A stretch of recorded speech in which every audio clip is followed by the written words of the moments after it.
मेरा नाम है मोहित और आपका स्वागत है हमारे YouTube चैनल हिस्ट्री चैंपियन में। तो जैसा कि आप जानते हो, आपका जो पेपर होने वाला है सामान्य हिंदी व्याकरण का, उससे संबंधित जितने महत्वपूर्ण प्रश्न है सारे के सारे मैं आपको करवाने वाला हूं। उसका जो अगला महत्वपूर्ण प्रश्न होता है आपके सामने, शासकीय पत्र के बारे में बताइए। आपके सामने शासकीय पत्र क्या होता है उसके बारे में आपको विस्तार से बताना है। काफी ज्यादा महत्वपूर्ण टॉपिक आपके सामने हर अलग अलग विश्वविद्यालय में आपके सामने देखने को मिलता है। लेकिन इसको पढ़ाने से पहले आपको क्या करना है, चैनल को भाई सब्सक्राइब कर देना है।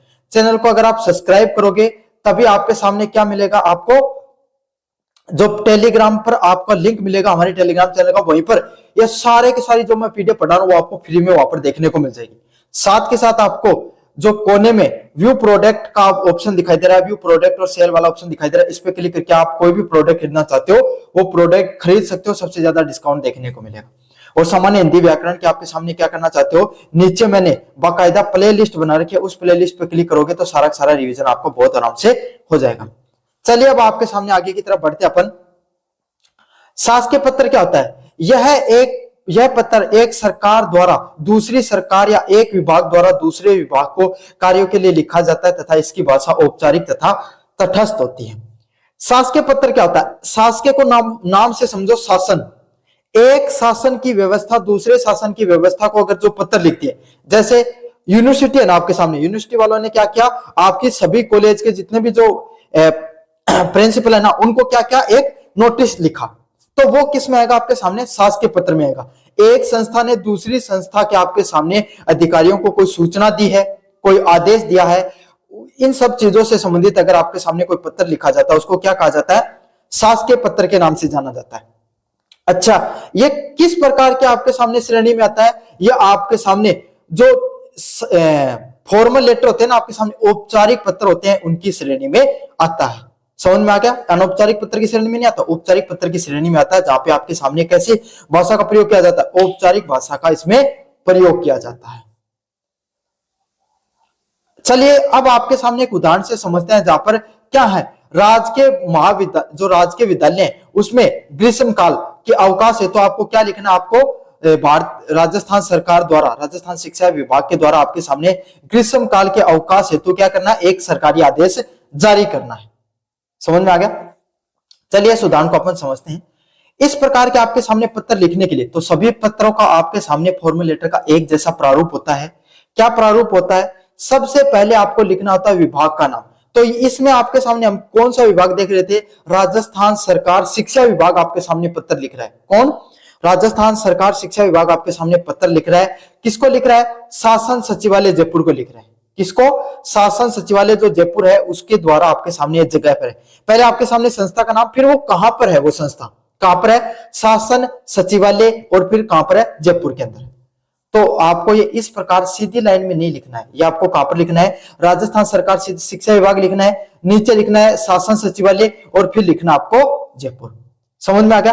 तो जो संस्था आपके सामने सबसे पहले जो संस्था है उस संस्था के नाम, फिर कौन सा अधिकारी वो लेटर लिख रहा है उसका नाम, और फिर वो संस्था कहां पर है उसका एड्रेस, ये तीन चीजें आपको शुरुआती चीज में लिखनी है। क्या लिखना है, पहले संस्था का नाम, कौन सा विभाग लिख रहा है, फिर वो उसका जो कौन सा बॉर्डर, कौन सा सचिवालय, कौन सी संस्था आपके सामने, उसके कौन सा अधिकारी लिख रहा है, और फिर उसका एड्रेस। आपको इस प्रारूप को फॉलो करना होता है।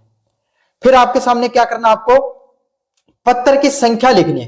क्या करना है, पत्र की संख्या लिखनी है। अब पत्र संख्या आपके सामने आप अपने हिसाब से कोई भी नंबर लिख सकते हो। मुख्य रूप से आपको क्या करना होता है, जो ये डिपार्टमेंट का नाम दे रखा ना, इसके आपको शॉर्ट फॉर्म बना दो भाई।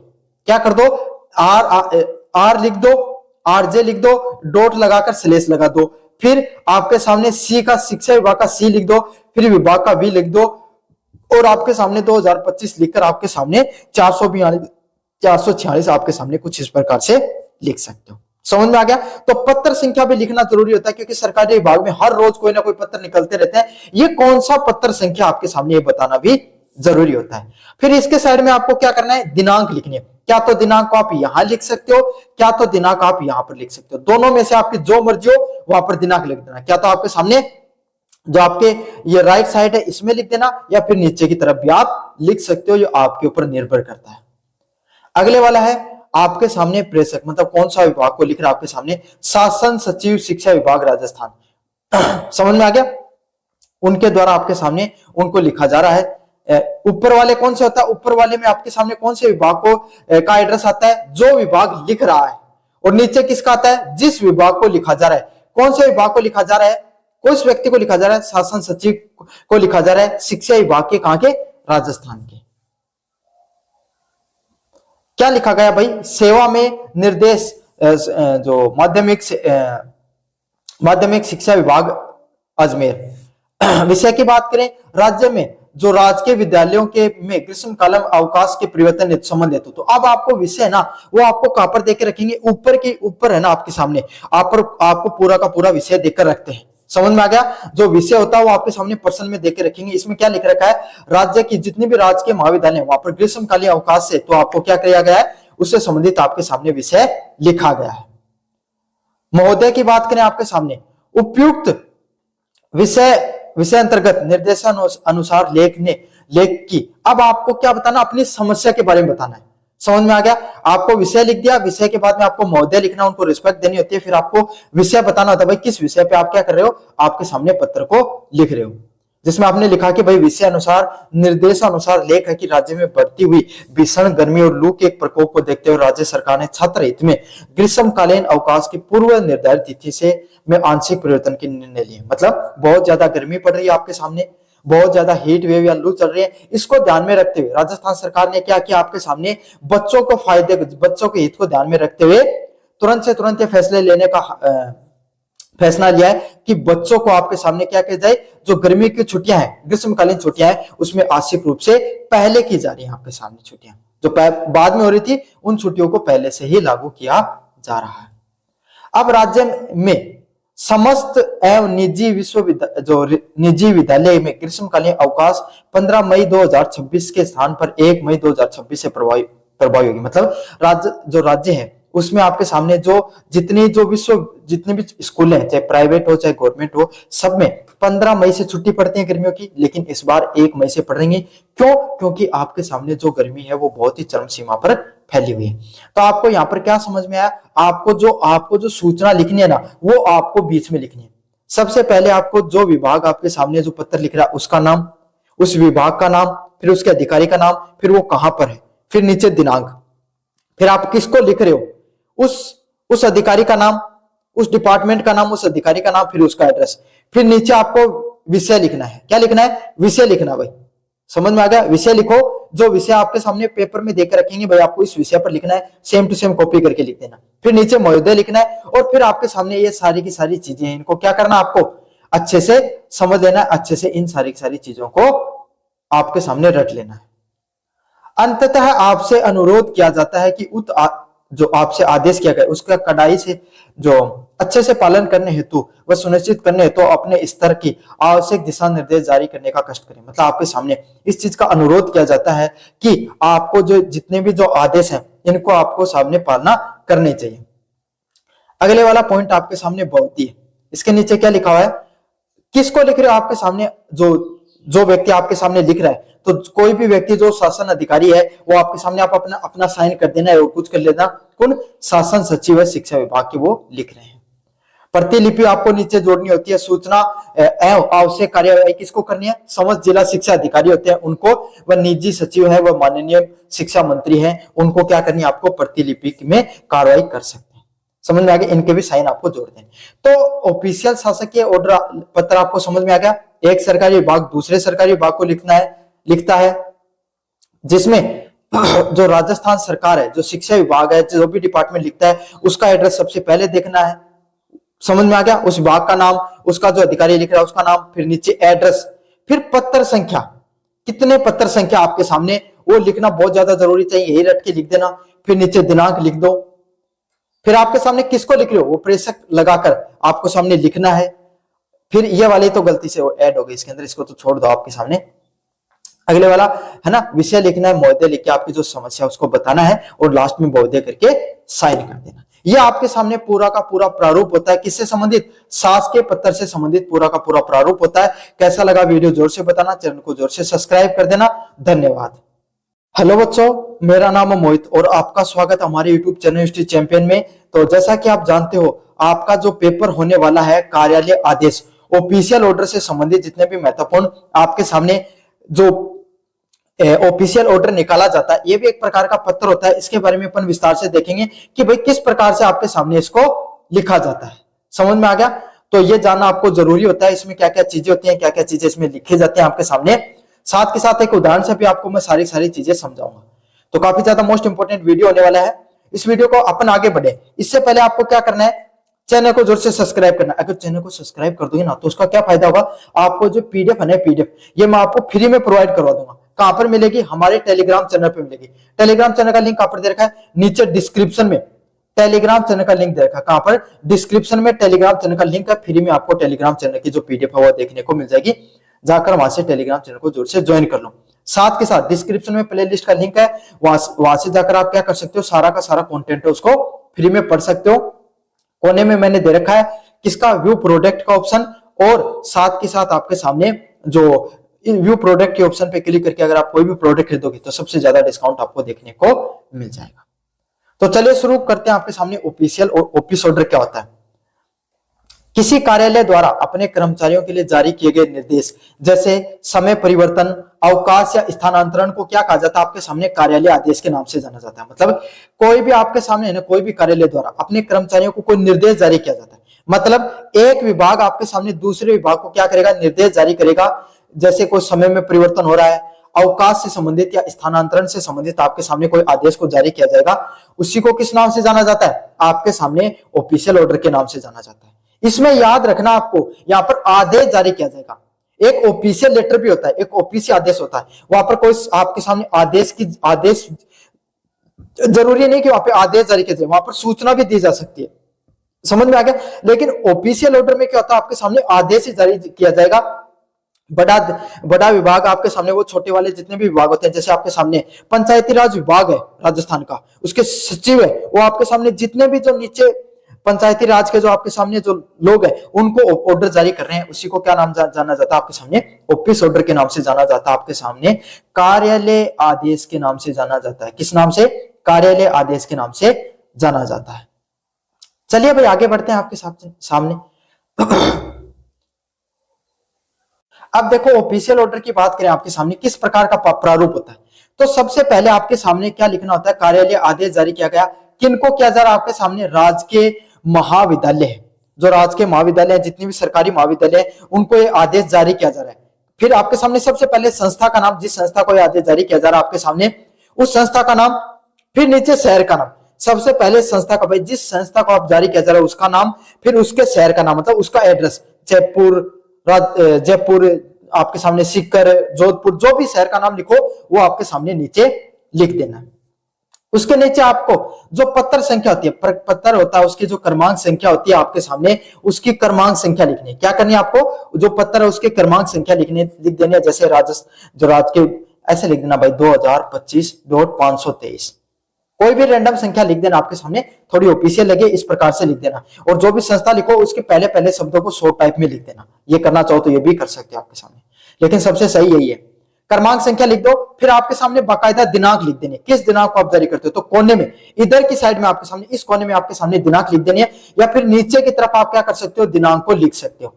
क्या कर सकते हो? दिनांक उसको लिख सकते हो। जैसे कि 20 दिसंबर 2025 है, वो यहां पर आपके सामने इधर की साइड नीचे की तरफ आप दिनांक को लिखते हो।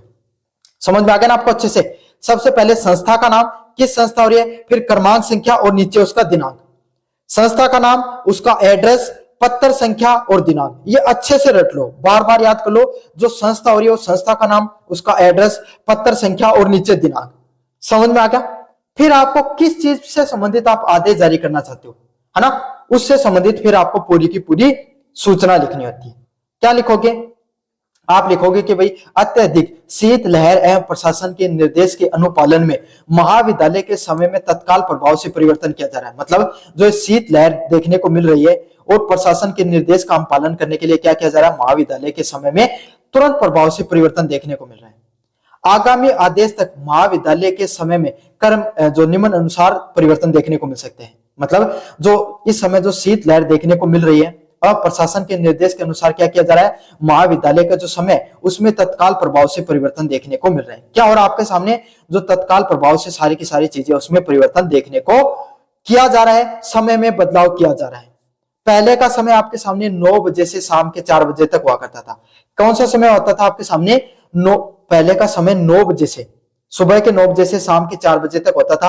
अब क्या बदल दिया गया है? सुबह 10:30 बजे से 4:30 बजे का बदल दिया। तो पहले आपके सामने क्या लिखना है? जो आप समस्या है, जो प्रश्न में देख के रखेंगे, उस समस्या को आपको अच्छे से लिख देना है। फिर आप में उसमें क्या बदलाव करना चाह रहे हो, क्योंकि कोई ना कोई बदलाव देखने को मिलेगा। हो सकता है यही प्रश्न सेम टू सेम देखने को मिल जाए, वो बदलाव लिख दो। पहले वाला समय यह था, अब वाला समय यह है।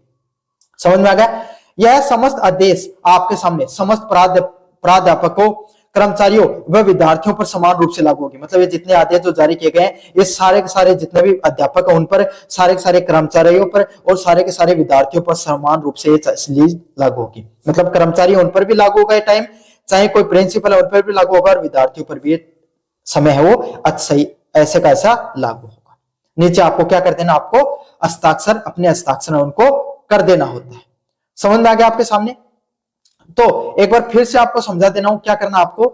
सबसे पहले जिस संस्था है, जो संस्था जिसको लेटर लिख रहे हो, उस संस्था का नाम, फिर वो किस शहर में, उसका पूरा एड्रेस, फिर आपके सामने जो पत्र संख्या, कौन सी कितने नंबर पत्र संख्या, उसका नाम, नीचे दिनांक, भाई कितनी कौन सी दिनांक आपके सामने, किस दिनांक को आपके सामने क्या कर रहे हो आप, ये पत्र लिख रहे हो, उस दिनांक का नाम, नीचे कार्यालय आदेश।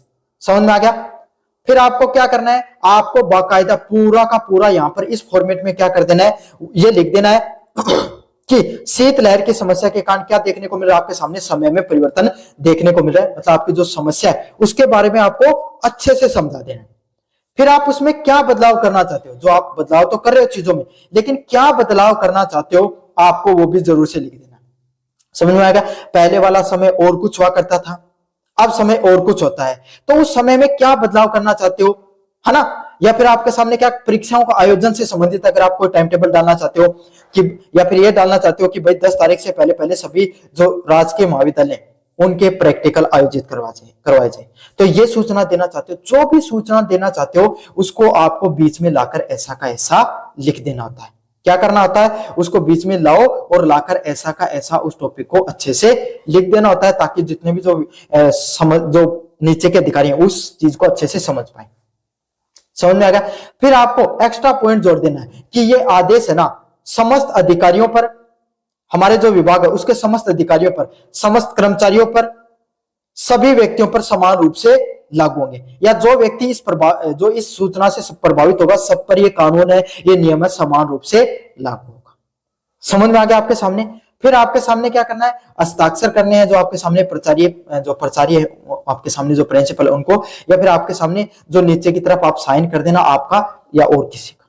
ये आपके सामने पूरा का पूरा ऑफिशियल जो लेटर होता है आपके सामने, उसके लिखने का, कार्यालय आदेश को लिखने का पूरा प्रारूप है। मैंने अच्छे से बता दिया है। कैसा लगा वीडियो जोर से बताना, चैनल को जोर से सब्सक्राइब कर देना। धन्यवाद। मेरा नाम है मोहित और आपका स्वागत है हमारे यूट्यूब चैनल हिस्ट्री चैंपियन में। जैसा कि आप जानते हो आपका जो पेपर होने वाला है सामान्य हिंदी का, उससे संबंधित आप में एक टॉपिक आता है, आपका एक टॉपिक आता है जिसमें वाक्य शुद्धि से संबंधित प्रश्न देखने को मिलते हैं। किससे संबंधित प्रश्न देखने को मिलते हैं भाई? आपके वाक्य शुद्धि से संबंधित प्रश्न देखने को मिलते हैं। उन्हीं सब प्रश्नों को आपके सामने क्या अपन देखने वाले हैं। समझ में आ गया? कैसे किस प्रकार के प्रश्न आएंगे उसके बारे में अपन चर्चा करेंगे भाई, मैं आपको बताऊंगा। अलग अलग प्रकार के दो प्रकार के प्रश्न आते हैं, एक तो उसमें शब्द देके रखेंगे, एक बाकायदा सेंटेंस देके रखेंगे। तो भाई सेंटेंस तो आप सभी कर लोगे, इतने समझदार तो विद्यार्थी, अब आप कॉलेज में आ चुके हो, आपने स्कूल की पूरी शिक्षा प्राप्त की, तो आप इतने समझदार और इतने वो तो हो चुके हो कि इन प्रश्नों कर लोगे। लेकिन जो शब्द शुद्धि से संबंधित प्रश्न आते हैं काफी ज्यादा महत्वपूर्ण है और काफी बच्चे कर नहीं पाते हैं, तो वो मैं आपको जरूर से पढ़ाऊंगा। चलिए शुरू करते हैं। इससे पहले आपके सामने अगर जो मैं पीडीएफ पढ़ा रहा हूं अगर इसको फ्री में प्राप्त करना चाहते हो तो कहां पर मिलेगी भाई? आपको हमारा जो टेलीग्राम चैनल है, क्या हमारा जो टेलीग्राम चैनल है उसमें आपको ये पीडीएफ फ्री में मिल जाएगी। लिंक डिस्क्रिप्शन में दे रखा, टेलीग्राम का चैनल को जरूर से ज्वाइन कर लेना। सारा कंटेंट फ्री में प्रोवाइड कराता हूं, जरूर से प्राप्त कर लो भाई उसका अच्छे से। साथ के साथ प्ले लिस्ट का लिंक दे रहा हूं, वहां पर आपके सामने सारा का सारा कंटेंट आपके सामने फ्री में देखने को मिल जाएगा। चलिए पहला शब्द है उज्जवल। अब उज्जवल शब्द है ना, ये बहुत सारे के सारे आपके सामने अशुद्धि वाले शब्द वही करवा रहा हूं जो आपके सामने कैसे हैं, मोस्ट इंपोर्टेंट है और यही देखने को मिलेंगे। उज्जवल शब्द की बात करें, उ जय, और जय फिर जो है वो बड़े वाला आ रहा है, तो इसमें बड़े वाला नहीं आएगा भाई। कौन से वाला आएगा? छोटे वाला आएगा। किस प्रकार का आएगा? उज्ज्वल में आपके सामने जो छोटे वाला जय देखने को मिलेगा, ये वाला जय देखने को मिलेगा। समझ में आएगा? तो उज्ज्वल में हमेशा एक बात याद रखो, जो जय है ना, दोनों के दोनों कैसे आते हैं? छोटे आएंगे। कैसे आएंगे भाई? छोटे जय देखने को मिलते हैं दोनों के दोनों। समझ में आ गया आपको? अच्छे से याद कर लो, उज्ज्वल में दोनों के दोनों छोटे जय आते हैं। आशीर्वाद, आशीर्वाद में क्या देंगे? क्या तो सी की आपके सामने ये वाली मात्रा लगा देंगे या इसके ऊपर ऐसे कर देंगे। ये दोनों कॉन्सेप्ट गलत है। समझ में आ गया? सी के आपके सामने ये वाली मात्रा देखने को मिलती है, इधर की साइड वाली ऐसे देखने को मिलती है, और वहां पे आपके सामने ये जो वक्र देखने को मिलता है। समझ में आ गया? इसको आशीर्वाद में आपके सामने ये याद रख लेना, आपके सामने ये वाली चीजें देखने को मिलती हैं। अब आशीर्वाद में आपके सामने क्या करना है आपको? जो यहां पर आपके सामने जो बड़ी वाली मात्रा देखने को मिलेगी और वहां पे आपको देखने को मिलेगा। अच्छा, कवयित्री में आपके सामने कवयित्री लिखा जाता है। समझ में आ गया? जो अशुद्ध शब्द है कवियत्री लिखा जाता है, लेकिन कवयित्री उसका क्या होता है? आपका सामने सही शुद्ध रूप होता है। श्रृंगार की बात करें आपके सामने, जो कवयित्री आपके सामने लिखा जाएगा, यह होगा, उसके ऊपर आपके सामने कौन सी मात्रा देखने को मिलेगी? ये पे आपको मात्रा देखने को मिलेगी कौन सी वाली? छोटी वाली। त्रय पे आपको मात्रा देखने को मिलेगी बड़ी वाली। तो अच्छे से याद कर लेना, इन्हीं में से प्रश्न आपको देखने को मिलेंगे। जो प्रश्न मैं आपको करवा रहा हूं उसी से आपको प्रश्न सारे प्रश्न देखने को मिलेंगे। अगले वाला है श्रृंगार, अक्सर ऐसा आपको लिखा हुआ मिलता है, लेकिन इसका कैसा बनता है शुद्ध रूप? श्रृंगार इस प्रकार से बनता है, स लिखा जाता है, गार लिखा जाता है। समझ में आ गया? श्रृंग लिखा जाता है और गार लिखा जाता है। समझ में आ गया आपको? अगले वाला प्रश्न आपके सामने प्रदर्शनी। प्रदर्शनी होती है आपके सामने, जो प्रदर्शनी आपके सामने देखने को मिलता है उसका सही रूप आपके सामने ये होता है प्र द श्रय की मात्रा, और आपके सामने नी देखने को मिलता है, इसको प्रदर्शनी के रूप में जाना जाता है। अगले वाला है आपके सामने पूजनीय। तो पूजनीय को आपके सामने नी की मात्रा को ऐसे कर देंगे। आपको कैसे लिखना है? पूजनीय। नी पर आपके सामने कौन सी वाली मात्रा? बड़ी वाली मात्रा देखने को मिलेगी। समझ में आ गया? छोटे वाली मात्रा करके दी जाएगी, लेकिन आपको लगानी कौन सी होती है? बड़ी वाली मात्रा को। कैसे भी कर सकते हैं आपके सामने, इसके ऊपर कोई चंद्र बिंदु लगा दिया, ऐसे कर दिया, कुछ भी कर देंगे। अगला क्या है? अहिल्या। अहिल्या नहीं होता, ही नहीं होता, अहिल्या के नाम से जाना जाता है, अहल्या। समझ में क्या बनेगा? अहल्या।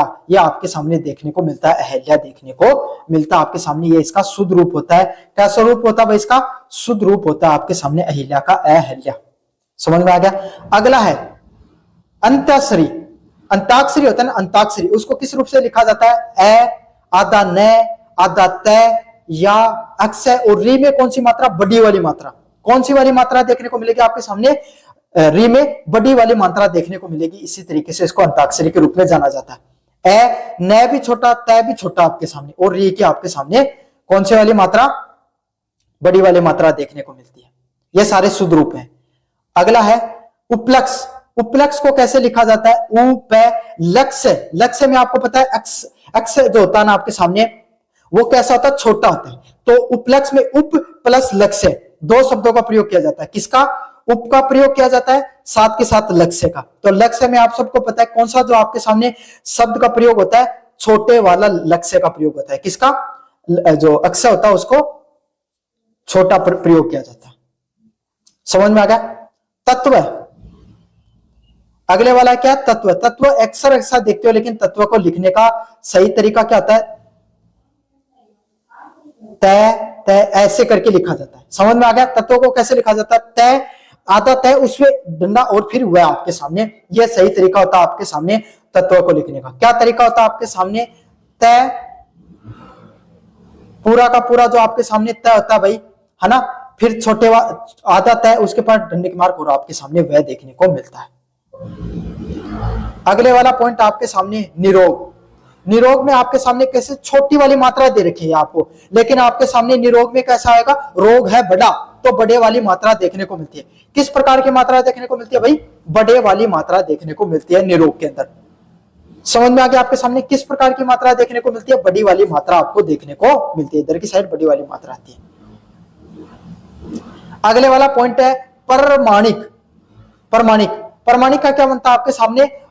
पर नहीं, सिर्फ प्र में रा की मात्रा भी लगेगी, आ की मात्रा भी लगेगी। किसकी मात्रा लगेगी भाई? आ की मात्रा भी लगती है प्रमाणिक में। क्या बनता है? परम, प्रा, मा और अनिक। समझ में आ गया? तो प्र में आ की मात्रा लगती है तो प्रा हो जाता है मानिक, आपके सामने देखने को मिलता है। इस तरीके से क्या बनता है आपके सामने? प्रमाणिक आपके सामने बनता है। अगले वाला अशुद्ध रूप, अगले वाला क्या? वाल्मीकि। मोस्ट इंपोर्टेंट, कंपटीशन का तो सबसे फेवरेट है वाल्मीकि लिखवाना इनका ना। इसमें क्या होता है? लय और मैं, आधे लय और मैं के ऊपर ही मात्रा दे देते हैं, लेकिन ऐसा नहीं होता है। मैं के ऊपर ही आपके सामने बड़े वाली मात्रा देखने को मिलती है। कौन सी वाली मात्रा देखने को मिलती है? बड़े वाली मात्रा मैं के ऊपर देखने को मिलती है। कैसे देखने को मिलती है भाई? आपके सामने बड़े वाली मात्रा आपके सामने मैं के ऊपर देखने को मिलती है। वा, लय, मैं के ऊपर बड़े वाली मात्रा मी और आपके सामने मी। इस तरीके से वाल्मीकि को लिखा जाता है। की पर छोटी और मी पर आपके सामने बड़े वाली मात्रा देखने को, मैं पे बड़े वाली मात्रा देखने को मिलती है। चलिए अगले वाला प्रश्न है सन्यासी। सन्यासी पे आपके सामने क्या देखने को मिलता है भाई? सन्यासी पे ई कर दिया, यहाँ पर ये चंद्र बिंदु नहीं दिया, तो ये सब आपके सामने खास करके चंद्र बिंदु की समस्या देखने को मिलती है। नय को पूरा लिख देते हैं, लेकिन ऐसा नहीं देखने को मिलता है। स के ऊपर चंद्र बिंदु, आधा न और यासी। कैसे बनता है? स, न, या, सी। सन्यासी क्या बनता है आपके सामने? स पे चंद्र बिंदु, आधा न, या और सी। इस तरीके से सन्यासी है वो बनता है। अगले वाला पॉइंट है स्वास्थ्य। आधा स व स थे, मतलब इसमें अच्छे से देख लेना भाई, अशुद्ध रूप तो इसमें दे रखा नहीं है, स पूरा दे देंगे तो आधा स देखने को मिलेगा, व पूरा लिखना है, आधा स व आधा थ ये देखना है। तो इसमें 3 आधे आते हैं, आधा स आता है, 2 आधे स आते हैं, आधा थ देखने को मिलता है स्वास्थ्य के अंदर। स और थ आपके सामने आधे आधे जुड़े रहते हैं। अगले वाला अधीन। अधीन में आपके सामने क्या करेंगे? आपके सामने आपको छोटे वाली मात्रा दे देंगे, लेकिन अधीन में किसी के अधीन रहते हो तो आप बड़े व्यक्ति के अधीन रहते हो ना, तो इस ट्रिक से याद कर लो, अधीन में आपके सामने धी की मात्रा वो बड़ी आती है। कैसे आती है? बड़ी आपके सामने देखने को मिलती है धी की मात्रा। अगले वाला है ज्योत्सना। ज्योत्सना में क्या होगा आपके सामने? जय, यो, आधा तय आधा सह देखने को मिलेगा। क्या? आधा तय आधा सह देखने को मिलता है ज्योत्सना के अंदर। अगला है, ये तो चलो कोई नहीं, ऐसे इसमें चिन्ह की बात करें तो चिन्ह में आपके सामने च आधा है, आधा न के आपके सामने है के नीचे एक डंडा भी आपके सामने देखने को मिलता है। अगले वाला है अशुद्ध रूप की बात करें दुर्वस्था। दुर्वस्था में आपके सामने दूर है वस्था, राग आपको दुर्वस्था में रा जोड़ देंगे, लेकिन नहीं देखने को मिलेगा। दूर अलग, वस्था अलग, दूर अलग शब्द और वस्था अलग शब्द, दो अलग अलग शब्द देखने को मिलेंगे। अगले वाले पॉइंट की बात करें आपके सामने मिष्टान, आपके सामने मी स ठान देखने को मिलेगा। तो इस तरीके से आपके सामने जितने भी जो शब्द हैं ये आपके सामने अशुद्ध रूप हैं। पीडीएफ मैंने टेलीग्राम चैनल पे डाल रखी है, जाकर आप इन सभी अशुद्ध शब्दों को क्या कर सकते हो? पढ़ सकते हो। अच्छे से तैयारी करके चले जाना भाई, आपके सामने देखने को मिल जाएंगे टेलीग्राम पर फ्री में। धन्यवाद। हेलो बच्चों, मेरा नाम है मोहित और आपका स्वागत है हमारे यूट्यूब चैनल हिस्ट्री चैंपियन में। तो जैसा कि आप जानते हो, आपका जो पेपर होने वाला है मुहावरे और लोकतियां, उससे संबंधित जितने महत्वपूर्ण प्रश्न होते हैं वो आपको करवाने वाला हूं। जितने मुहावरे और लोकतियां मैं करवाऊंगा उसी से आपके सामने सारे के सारे प्रश्न देखने को मिल जाएंगे। समझ में आ गया आपको? सारे के सारे मुहावरे लोकतियां जो मेरे द्वारा पढ़ाई गई उसी से आपको देखने को मिल जाएंगे। साथ के साथ अगर ये पीडीएफ जो मैं पढ़ा रहा हूं, अगर आप चाहते हो मैं फ्री में रिवीजन करूं, तो आपको फ्री में आपको कहां पर मिल जाएंगे? हमारे टेलीग्राम चैनल पे मिल जाएंगे। कहां पर मिल जाएंगे? हमारा टेलीग्राम चैनल, उसका लिंक डिस्क्रिप्शन में दे रखा है, वहां पर जाकर फ्री में सारे सारे कॉन्सेप्ट को जाकर रिवाइज कर सकते हैं। जाओ और सारे के सारे मुहावरे और लोकतियां वो आपके सामने जाकर पढ़ लो। समझ में आ गया? चलो, साथ के साथ डिस्क्रिप्शन में प्लेलिस्ट का लिंक दे रखा है, प्लेलिस्ट के लिंक पे सारे जनरल हिंदी के सारे टॉपिक पढ़ा रखे हैं, जाकर रिवीजन कर सकते हो। कोने में व्यू प्रोडक्ट वाला ऑप्शन है, वहां पर जाकर आप क्लिक करोगे तो आपके सामने, चाहे आपका फ्लिपकार्ट मंत्रा से कोई प्रोडक्ट खरीदना हो, फ्री में जाकर आपके सामने फ्लिपकार्ट मंत्रा से प्रोडक्ट खरीद सकते हो।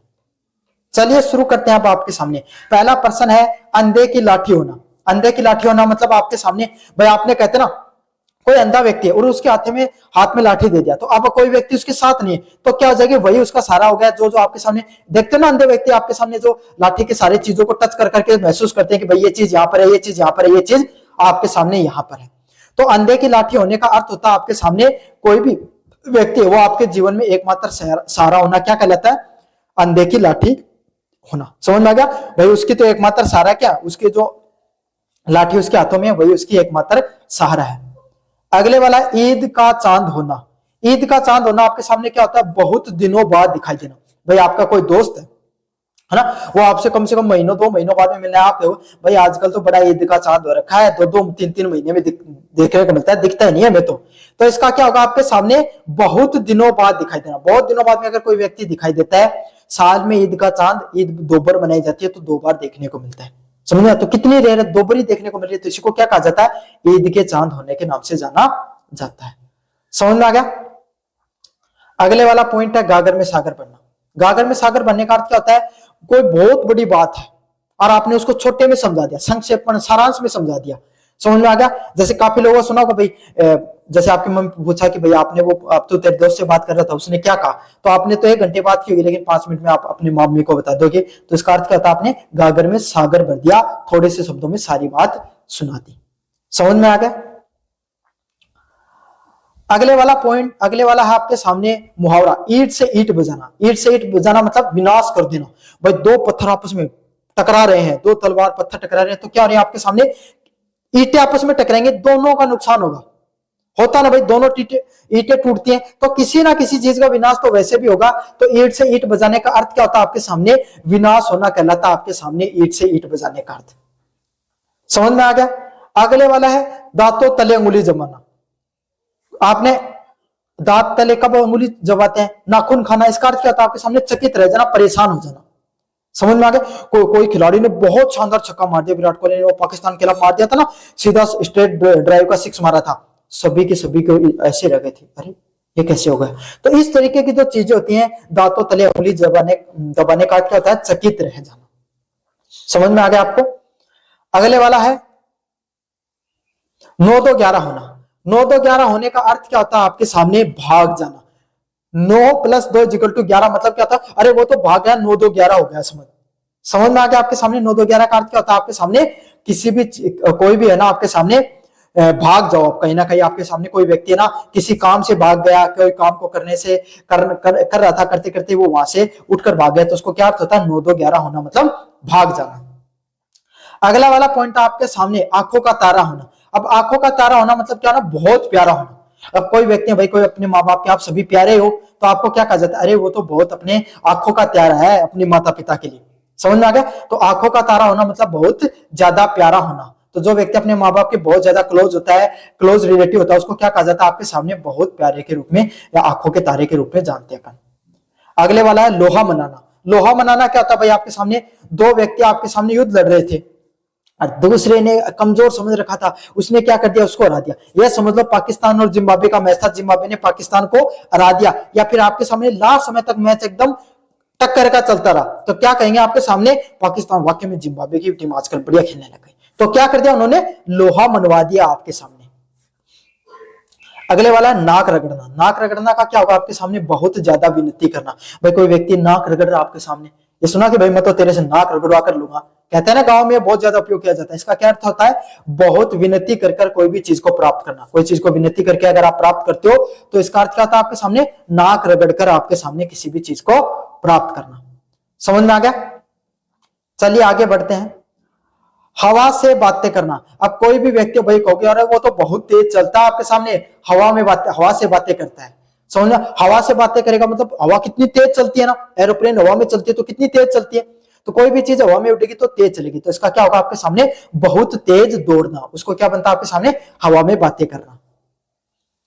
अगले वाला है तिल का ताड़ बनाना। तिल का ताड़ बनाना मतलब तिल और इतना बड़ा होता है उसको बता दिया, ताड़ मतलब बहुत बड़ा पेड़ होता है ना, ताड़ का पेड़, उतने बराबर उसकी बात बना दी। तो इसका क्या होगा भी, किसी भी चीज को बढ़ा चढ़ाकर पेश करना क्या कहलाता है, आपके सामने तिल का ताड़ बनाना। मतलब कोई छोटी सी बात थी उसको बढ़ा चढ़ाकर बहुत बड़ा कर दिया, उसको किस के नाम से जानते हैं, तिल का ताड़ बनाना, मतलब बात को बढ़ा चढ़ाकर पेश कर देना। कई लोगों को देखा होगा ना आपके सामने गांव में या विद्यालय में, जो छोटी सी बात होती है उसको इतना बड़ा करके बताएंगे, ओ हो इतनी बड़ी बात थी। अगले वाला पॉइंट आपके सामने हाथ पैर फूलना। मतलब आपके सामने अचानक से आपकी कुत्ता पीछे पड़ गया तो क्या हो जाओगे, आप घबरा जाओगे, है ना, आपके क्या हो जाएंगे, हाथ और पैर है वो फूल जाएंगे आपके सामने। तो इसका क्या बनता है, आपके सामने घबरा जाना। हाथ पैर फूलना मतलब घबरा जाना कोई भी व्यक्ति के। अगले वाला पॉइंट आपके सामने घी के दिए जलाना। काफी बार क्या होता है, आपके सामने कोई व्यक्ति है ना सफल हो जाता है, भाई घी के दिए अपन कब जलाते हैं? अक्सर पहले दीपावली पर घी के दिए जलाते थे। कब जलाते थे? जब दीपावली का जो त्योहार आता था ना, तब घी के दीपक जलाए जाते थे। तो भाई खुशियां आती थी दीपावली के साथ, इसलिए तो जलाए जाते थे। तो यही आपके सामने घी के दिए जलाना मतलब खुशियां आना। अगले वाला आपके सामने श्री गणेश करना। अगले वाला क्या आपके सामने? श्री गणेश करना। अब कोई भी काम को श्री गणेश, आपने सुना भाई अपने हिंदू धर्म में गणेश जी देवता को कब माना जाता है? जब कोई काम को अपन शुरू करते ना, तब गणेश जी देवता को माना जाता है। तो कोई भी काम को जब प्रारंभ किया जाता है, तब क्या बोला जाता है? भाई हमने तो इस काम का श्री गणेश कर दिया। समझ में आ गया? अगले वाला है अपने मुंह मियां मिठू बनना, मतलब अपनी प्रशंसा खुद के द्वारा करना। आप क्या कर रहे हैं? आप खुद की प्रशंसा खुद ही कर रहे हो, तो आप क्या बन रहे हो? अपने मुंह मियां मिठू बन रहे हो, अपनी प्रशंसा खुद ही किए जा रहे हो। समझ में आ गया? तो ये थे आपके सामने सारे के सारे जो लोग, जितने आपके सामने मुहावरे, वो मैंने सारे करवा दिए। अच्छा, मुहावरे होते क्या है? मुहावरे वो शब्द होते हैं जिनका आपके सामने जो शब्द है ना, उस शब्द कुछ होंगे और उसका अर्थ कुछ और ही निकलेगा आपके सामने। समझ में आ गया? शब्दों का और अर्थ का कोई मेल मिलाप नहीं होता है, दोनों को शब्द कुछ और है, उसका अर्थ कुछ और निकल के आता है। इस प्रकार की जो चीजें होती है उनको क्या कहा जाता है? आपके सामने मुहावरों के नाम से जाना जाता है। किस रूप में जाना जाता है? आपके सामने मुहावरों के रूप में जाना जाता है। जैसे अंधे की लाठी होना। अब अंधे की लाठी होना, उसका कोई अर्थ नहीं लिखा, अंधा अलग है लाठी अलग है, तो कुछ समझ में नहीं आता है। इसी को मुहावरे के नाम से जाना जाता है। लोकोक्तियां अलग होती हैं, उसके लिए अलग क्लास ली जाएगी। धन्यवाद। मेरा नाम है मोहित और आपका स्वागत हमारे YouTube चैनल हिस्ट्री चैंपियन में। तो जैसा कि आप जानते हो, आपका जो पेपर होने वाला है सामान्य हिंदी का, अब उस पेपर में आपके सामने एक और टॉपिक आता है, क्या? लोकोक्तियों का। मुहावरे व लोकोक्तियां दोनों का टॉपिक देखने को मिलता है।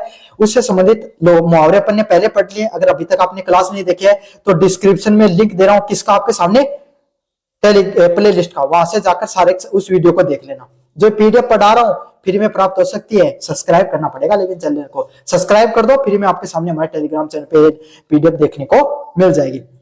साथ के साथ कोने में व्यू प्रोडक्ट वाला ऑप्शन, इस पे क्लिक करके अगर आप कोई भी प्रोडक्ट खरीदते हो फ्लिपकार्ट या मंत्रा से, सबसे ज्यादा डिस्काउंट आपको देखने को मिलेगा। तो चलिए शुरू करते हैं आपके सामने क्लास को।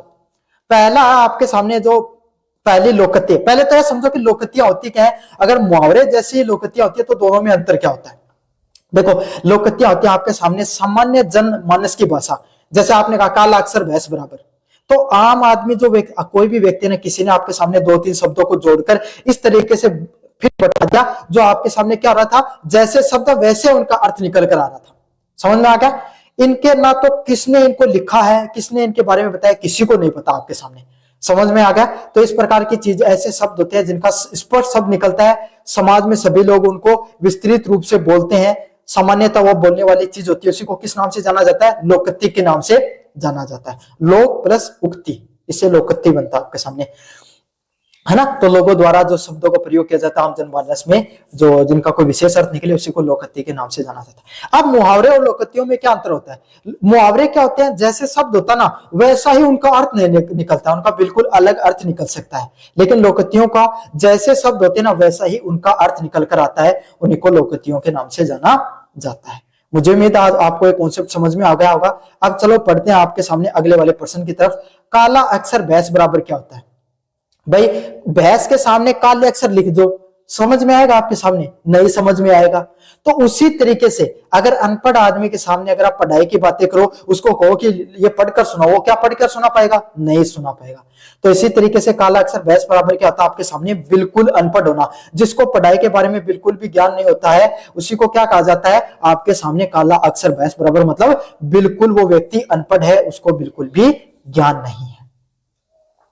अगले वाला प्रश्न है, घर का भेदी लंका डावे। घर का भेदी लंका डावे मतलब आपसी फूट से विनाश होना।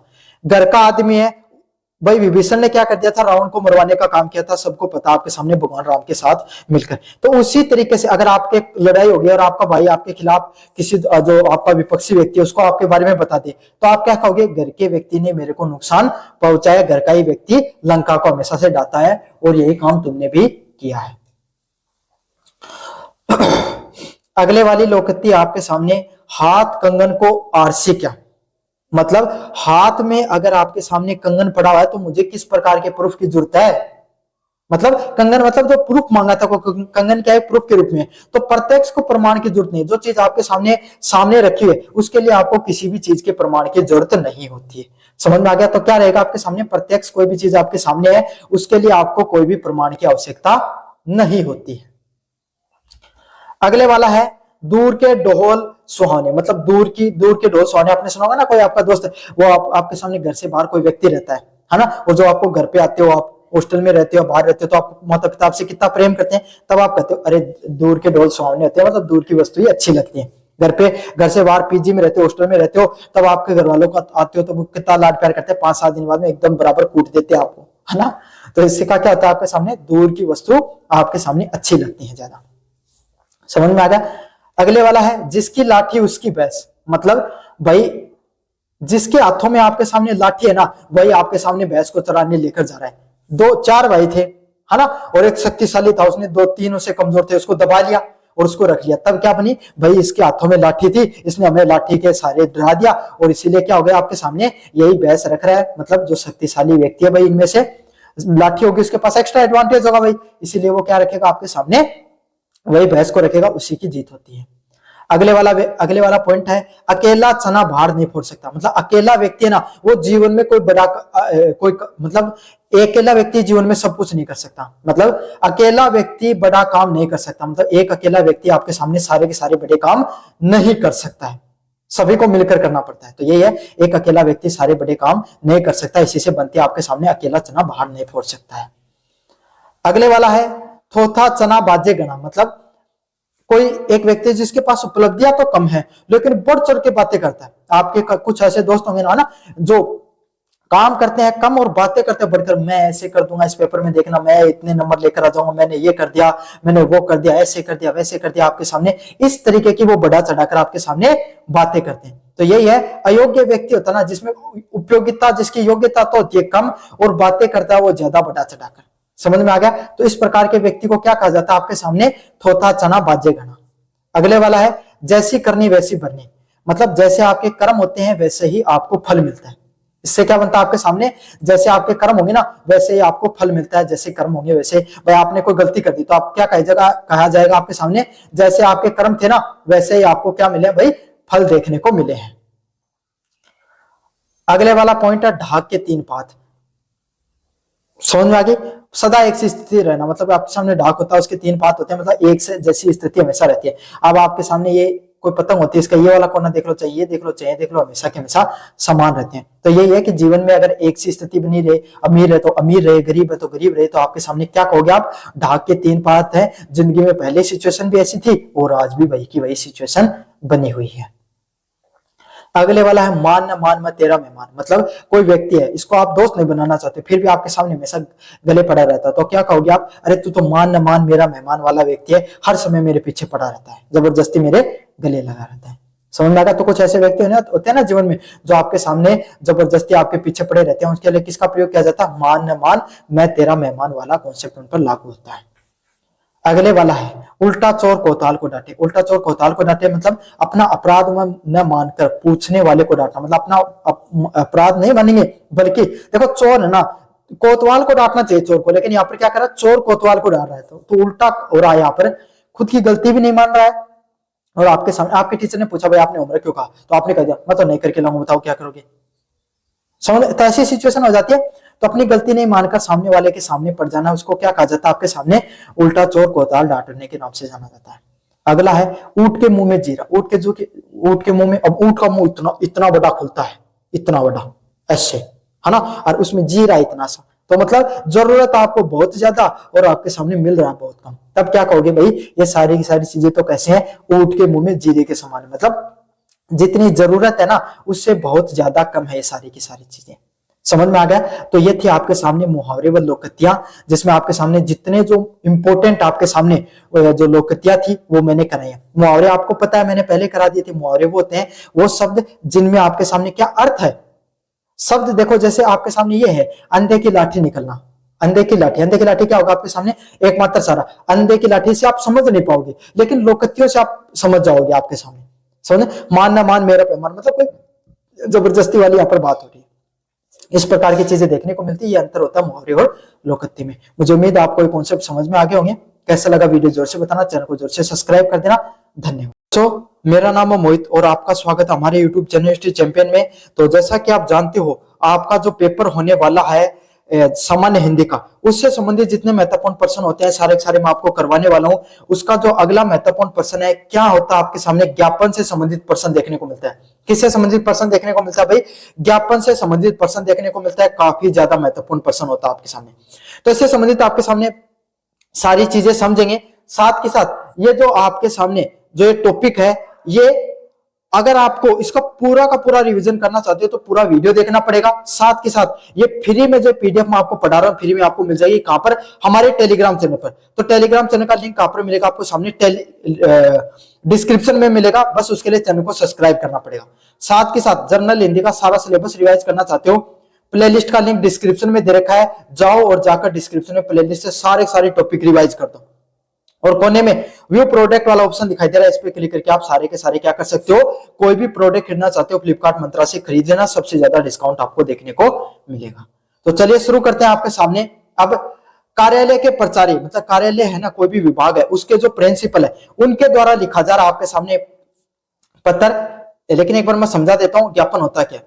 ज्ञापन का प्रयोग अधीनस्थ कर्मचारियों को सूचना देने या अंतर विभागीय पत्राचार करने के लिए किया जाता है। इसमें न तो संबोधन होता है, न महोदय होता है, न ही अंत में शिष्टाचार जैसे शब्दों का प्रयोग किया जाता है। मतलब कोई भी बात है आपको क्या करना है, एक डिपार्टमेंट दूसरे डिपार्टमेंट को बता रहा है, एक कर्मचारी दूसरे कर्मचारी को बता रहा है, विभाग के अंदर अगर कोई सूचना जारी की जा रही तो ज्ञापन जारी किया जाता है। और इसमें कोई भी औपचारिकता का प्रयोग नहीं किया जाता, सभी को नियम लागू होते हैं। तो ना कोई महोदय का प्रयोग किया जाता है, ना कोई संबोधन का प्रयोग किया जाता है, ना कोई शिष्टाचार, लास्ट में जो महोदय होता है उन जैसे शब्दों का प्रयोग नहीं किया जाता है। तो यहाँ पर संबोधन और शिष्टाचार के जैसे शब्द है, महोदय जैसे शब्द है, उनका प्रयोग नहीं किया जाता है।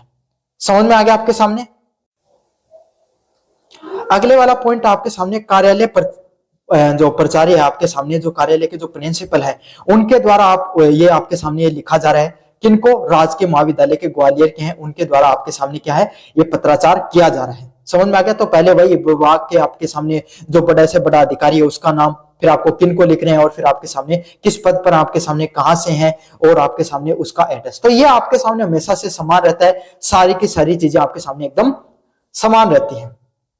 फिर आपको पत्र संख्या, कितने नंबर पत्र संख्या भाई, राजकीय उच्च प्राथमिक विद्यालय 2025 आपके सामने अनु 1888 के नाम से आपके सामने लिख रहे हैं। तो आपके सामने कोई भी लिख सकते हो, आप सिंपल लिख देना 2025 88 25 लिख देना, कुछ लिख देना, जो आपके सामने संख्या, पत्र संख्या आप लिखना चाहो वो संख्या आप लिख सकते हो। नीचे आपके सामने, उसके नीचे क्या लिखना होता है आपके सामने, बाकायदा जो दिनांक है, किस दिनांक को आपके सामने पत्र लिखा वो दिनांक लिख देना। क्या करना आपके सामने, जिस दिनांक को पत्र लिख रहे हो आपके सामने उस दिनांक को आपको लिख देना होता है। समझ में आ गया। नीचे आपके सामने क्या लिखना है, सेवा में आयुक्त उच्च शिक्षा विभाग सतपुड़ा भवन भोपाल के। अब आपके सामने जो प्रचारी है उनके द्वारा किसको लिखा जा रहा है, उच्च शिक्षा विभाग के आपके सामने सतपुड़ा भवन है भोपाल को, उसके बारे में लिखा जा रहा है।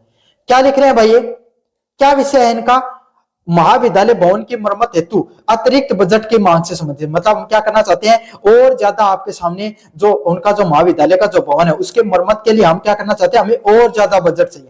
क्या चाहिए, हमें और ज्यादा बजट चाहिए। उस बजट की मांग के हेतु इन्होंने क्या किया, आपके सामने ये पूरा का पूरा पत्राचार लिखा है। समझ में आ गया आपके सामने, जिसमें क्या लिखा जाता है, संबंध में इस कार्यालय के का पूर्व पत्र क्रमांक 452 भवन संख्या तथा दिनांक आपको लिख देनी। मतलब आपको सामने क्या लिखना भाई, जो इस कार्यालय से पूर्व पत्र लिखा गया आपके सामने 452 भवन, आपके सामने दिनांक 15 अक्टूबर के आसपास।